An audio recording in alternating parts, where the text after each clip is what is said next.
आप आईएएस की तैयारी कर रहे हो, उसमें डेली मिनिमम 7 घंटा पढ़ना है, मिनिमम। और दूसरी सबसे खतरनाक बात, मिनिमम 7 घंटा पढ़ना है, ये बड़ी बात नहीं है, 365 दिन पढ़ना है। जैसे ग्रेजुएशन में तुम थे, तो ग्रेजुएशन में क्या था, तुम्हारा एग्जाम डेट आ गया। जब तुम्हारी एग्जाम डेट आई, तुम्हारे पास एग्जाम शेड्यूल आया, तुमने देखा अच्छा 5 जनवरी टू 20 जनवरी, तो तुम्हें एक फीलिंग आई कि अबे 15 दिन का कष्ट है भाई, 28 जनवरी को चलेंगे DLF मॉल, मूवी देखेंगे, चिल करेंगे। आजकल एक नया वर्ड चल रहा है चिल, पता नहीं क्या करते हैं ये लोग चिल में, लेकिन कुछ होता है चिल। हमारे समय में तो ये वर्ड नहीं था चिल, हम तफरी करते थे। हर जनरेशन का अपना एक वर्ड होता है, वो बुरा नहीं होता, अच्छा होता है। आपकी जनरेशन चिल करती है, हम तफरी करते थे। तो आप सोच लेते हो कि यार 15 दिन का कष्ट है भाई, लेकिन यूपीएससी की तैयारी में 15 दिन का कष्ट नहीं है, 7 घंटे 365 दिन, 7 hours 365 days। ये चैलेंज है यूपीएससी का। तुम 15 दिन डिसिप्लिन रह सकते हो दबाव में, 20 दिन रह सकते हो, 1 साल। 95% लोग जो आईएएस की तैयारी में मार खाते हैं, वो इसीलिए खाते हैं। किसी भी काम को जब करना हो ना, उस पर होमवर्क करो, पहले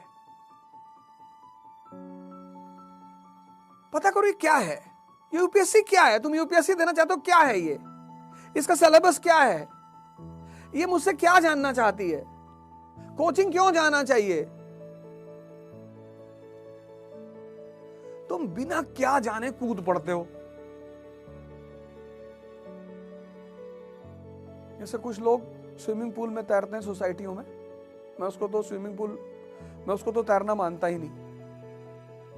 फिर उनको एक इल्यूजन होता है कि हम तैर लेते हैं, जाके गंगा में कूद गया बनारस में। अब पानी के अंदर तो वाटर करंट होता है, नदी के अंदर अंडर करंट होता है, एक तो करंट, और ऊपर से क्या होता है, नदियां कटान करती हैं, जमीन को काटती हैं, तो छोटी छोटी केव्स होती हैं पानी के अंदर। कभी कभी उसी केव्स में आदमी घुस जाता है, फिर वो हाथ पैर मारता है,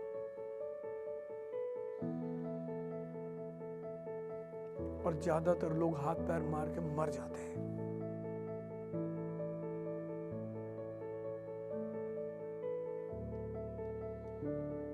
किसी चीज को करना चाहते हो, उस पर होमवर्क करो, R&D करो, टाइम दो उसको।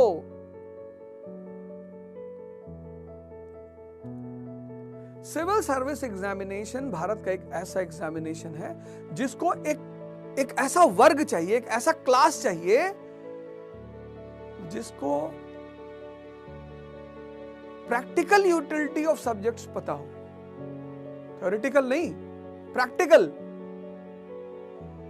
1950 की इंडियन इकोनॉमी, 1991 की इंडियन इकोनॉमी और 2040 की, हम कहां थे, हम कहां पहुंचे, कहां जाना चाहते हैं, ये उसकी डिमांड है। लेकिन ये चीज समझने के लिए जो थियोरेटिकल पार्ट ऑफ इकोनॉमी है, वो तो समझना पड़ेगा। Studying is different, preparation is different. Studying का मतलब आपने नेशनल इनकम चैप्टर को तैयार किया, दैट इज स्टडीइंग। आपको पता चला जीडीपी क्या है, आपको पता चला जीएनपी क्या है, आपको पता चला एनडीपी क्या है, ये सब आपको पता चला, ये स्टडीइंग है, फर्स्ट पार्ट। सेकेंड पार्ट ये है कि आपको ये पता चला कि 1950 में इंडिया की जीडीपी क्या थी, कहां कहां से आती थी,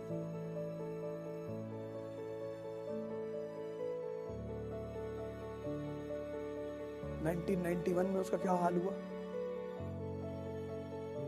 अभी क्या है, और कहां हम ले जाना चाहते हैं एज अ डेवलप्ड नेशन। तो उसका ग्राफ बनाना पड़ेगा, primary sector, secondary sector, tertiary sector, जो हमारे सोर्स ऑफ इनकम है, फॉरेन इमिशंस, सब एक ग्राफ बनाना पड़ेगा। फिर 1950 का ग्राफ बनाना पड़ेगा, फिर 1991 का ग्राफ बनाना पड़ेगा, फिर एक एजम्पशन का ग्राफ 2040 का कि यार एग्रीकल्चर में ये सुधार करना है, इंडस्ट्री में ये करना है, स्मॉल स्केल सेक्टर में ये करना है, बैंकिंग में ये रिफॉर्म्स करने।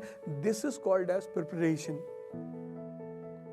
95% लोग सिर्फ पढ़ने को प्रिपरेशन मानते। नो,